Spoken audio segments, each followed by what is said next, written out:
नमस्कार, मी प्रिया काळे. तरुण भारतच्या न्यूज बुलेटिन मध्ये आपल्या सर्वांचं स्वागत. आता पाहूया ठळक घडामोडी. 5 गॅरंटी योजनांच्या माध्यमातून गरीब व मध्यम वर्गीयांचा आर्थिक स्तर सुधारण्यासाठी राज्य सरकारने प्रयत्न केले आहेत. गृहलक्ष्मीसह 5 योजनांच्या माध्यमातून मिळणाऱ्या आर्थिक सुविधांचा सदुपयोग व्हावा असे आवाहन पालकमंत्री सतीश जारकीहोळी यांनी केले. जिल्हा प्रशासन, जिल्हा पंचायत, महानगरपालिका यांच्या संयुक्त विद्यमाने येथील सरदार्स हायस्कूल मैदानावर गॅरंटी योजनांच्या लाभार्थ्यांच्या मेळाव्यात बोलताना पालकमंत्र्यांनी वरील आवाहन केले. या कार्यक्रमात आमदार राजू सेठ, विधान परिषद सदस्य चन्नराज हट्टीहोळी, राज्य सरकारचे नवी दिल्ली येथील विशेष प्रतिनिधी प्रकाश हुक्केरी, सौंदत्तीचे आमदार विश्वास वैद्य, कित्तूरचे आमदार बाबासाहेब पाटील, जिल्हाधिकारी डॉक्टर नितेश पाटील, पोलीस आयुक्त एस.एन. सिद्धरामप्पा, जिल्हा पोलीस प्रमुख डॉक्टर भीमाशंकर गुळेद, जिल्हा पंचायत मुख्य कार्यकारी अधिकारी राहुल शिंदे आदींसह नगरसेवक, लोकप्रतिनिधी आणि अधिकारी उपस्थित होते. राज्य सरकारकडून लवकरच अर्थसंकल्प जाहीर करण्यात येणार आहे. या अर्थसंकल्पात शेतकऱ्यांच्या हिताच्या योजना राबवाव्यात, शेतकऱ्यांच्या कृषी उत्पन्न मालाला योग्य भाव द्यावा, कृषी क्षेत्रासाठी अधिक निधींची तरतूद करावी, अशा विविध मागण्यांचे निवेदन शेतकरी संघटनेतर्फे जिल्हा पालकमंत्री सतीश जारकीहोळी यांना देण्यात आले. यावेळी चन्नप्पा पुजेरी, किसान नंदी, रवींद्र सुपण्णावर, सुरेश परगणावर, रमेश वाली आदी शेतकरी मोठ्या संख्येने उपस्थित होते. जगदीश शेट्टर आणि लक्ष्मण सवदी या दोघांचा विषय वेगवेगळा आहे. लक्ष्मण सवदी हे काँग्रेसचे आमदार आहेत, त्यामुळे पक्षांतर करण्याचे प्रश्नच उद्भवत नाहीत, असे सार्वजनिक बांधकाम व बेळगाव जिल्हा पालकमंत्री सतीश जारकीहोळी यांनी स्पष्ट केले. आज सोमवार दिनांक 5 फेब्रुवारी रोजी बेळगाव शहरातील सरदार्स मैदानावर आयोजित एका कार्यक्रमाप्रसंगी ते पत्रकारांशी बोलत होते. अथणीचे विद्यमान आमदार लक्ष्मण सवदी यांना मंत्रिपद दिले जाणार का, असे पत्रकारांनी विचारलेल्या प्रश्नाचे उत्तर देताना मंत्री सतीश जारकीहोळी म्हणाले, आगामी दिवसात लक्ष्मण सवदींना देखील मंत्रिपद मिळण्याची संधी आहे. लक्ष्मण सवदी यांनी चांगले कार्य केले असून मंत्रिपद निभावण्याचे सामर्थ्य त्यांच्याकडे आहे. ते पुढे म्हणाले की लोकसभा निवडणुकीसाठी उमेदवारांची यादी पक्षश्रेष्ठींना पाठवण्यात आली असून त्यावर त्यांचे निर्णय येणे बाकी आहे, असे ते म्हणाले. प्रधानमंत्री गॅरंटी योजना ही काँग्रेस सरकारची नक्कल आहे, असे महिला व बालकल्याण मंत्री लक्ष्मी हेब्बाळकर म्हणाल्या. आज बेळगाव शहरात पत्रकारांशी बोलताना त्या म्हणाल्या की काँग्रेस सरकारच्या गॅरंटी योजनांचे नाव केंद्र सरकार वापरत आहे. केंद्र सरकारांकडून राज्य सरकारवर वारंवार अन्याय केला जात आहे. राज्याला योग्य अनुदान मिळालेले नाही. दुष्काळग्रस्त परिस्थितीत देखील केंद्राने आपल्या राज्याची मदत केली नाही, अशी खंत त्यांनी व्यक्त केली. 7 फेब्रुवारी रोजी दिल्ली येथे आंदोलन करण्यात येणार असून यामध्ये बेळगाव जिल्ह्यातील 11 आमदार व 2 विधान परिषद सदस्य सहभागी होणार आहेत. मातृत्वाच्या नात्याने आपले सुपुत्र मृणाल हेब्बाळकर यांना उमेदवारी देण्याची मागणी कराल का, असा प्रश्न पत्रकारांनी त्यांना विचारताच आमच्या पक्षश्रेष्ठींचा निर्णय अंतिम असून त्यांच्या निर्णयाचे पालन मी निश्चित करेन, असे त्यांनी सांगितले. महापालिकेच्या महापौर व उपमहापौर पदाची मुदत सोमवार दिनांक 5 रोजी संपली होती. त्यामुळे नूतन महापौर व उपमहापौर यांची निवड करण्याकडे साऱ्यांचेच लक्ष लागून आहे.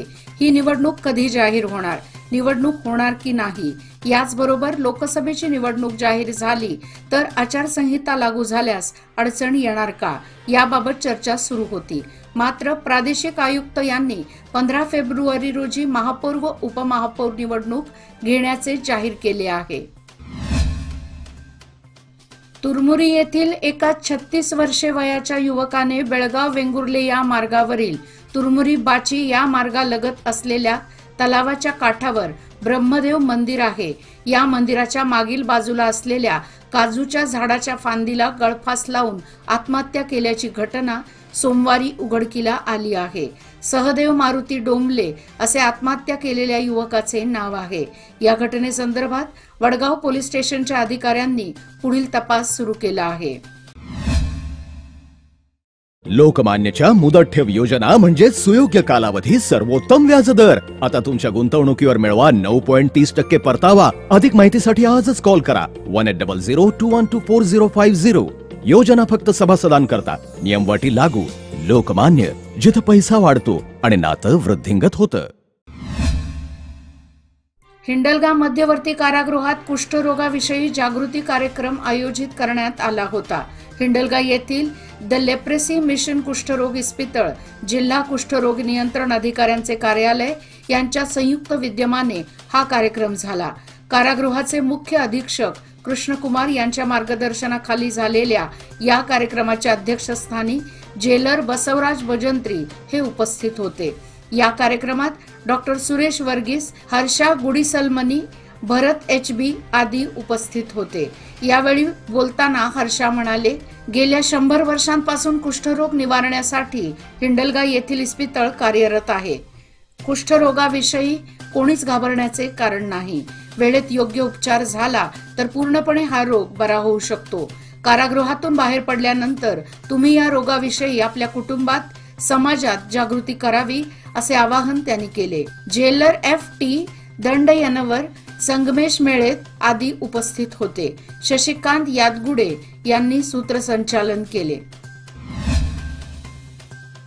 कडधान्य, डाळी व भाजीपाल्याच्या दरापाठोपाठ आता लसणाच्या दरातही मोठी वाढ झाली आहे। त्यामुळे सर्वसामान्यांची फोडणी व चटणीही महागली आहे।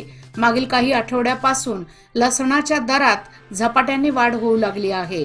किरकोळ बाजारात लसणाचा दर 400 रुपये किलोवर पोहोचला आहे। त्यामुळे लसूण सर्वसामान्यांच्या आवाक्याबाहेर गेली आहे। शिवप्रतिष्ठान हिंदुस्थानच्या वतीने किल्ले रायरेश्वर ते प्रतापगड अशी गडकोट मोहीम नुकतीच पार पडली। या मोहिमेनंतर बेळगाव येथे भिडे गुरुजींच्या आदेशानुसार आई तुळजाभवानीचा महाप्रसाद म्हणजेच भंडाऱ्याचे आयोजन करण्यात आले होते। मराठा मंदिर येथे झालेल्या या कार्यक्रमाला शिवप्रतिष्ठानचे राष्ट्रीय अध्यक्ष रावसाहेब देसाई उपस्थित होते। भटक्या समाजाच्या विकासासाठी सरकारकडून अनेक घोषणा करण्यात येत असल्या तरी त्याची पूर्तता केली जात नाही। त्यामुळे या समाजातील नागरिकांची ससेहोळपट होत आहे। या नागरिकांना सरकारने त्वरित दिलासा द्यावा, त्यांच्या विकासासाठी त्वरित पावले उचलावीत अशा मागणीचे निवेदन अनुसूचित जाती जमाती भटकी विमुक्त संघटनेतर्फे जिल्हाधिकाऱ्यांना देण्यात आले।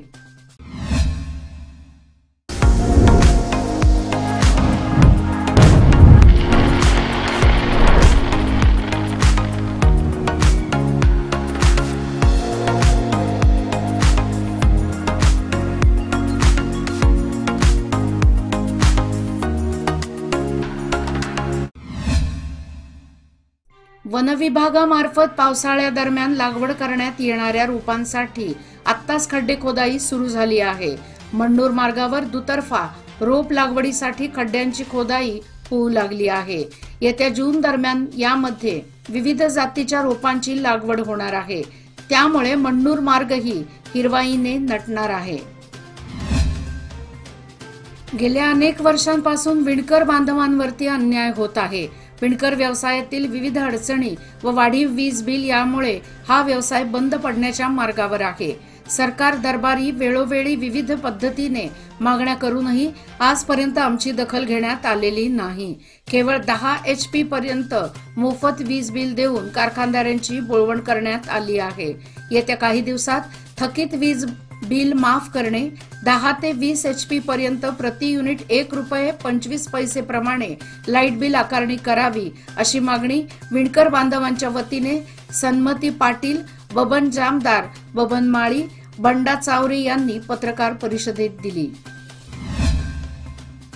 सीमा भाग बेळगाव जिल्हा व राज्यातील विणकर बांधवांनी विविध संघटनांच्या माध्यमातून विणकर बांधवांच्या विविध समस्या मार्गी लावण्यासाठी अव्याहतपणे लढा उभारला आहे।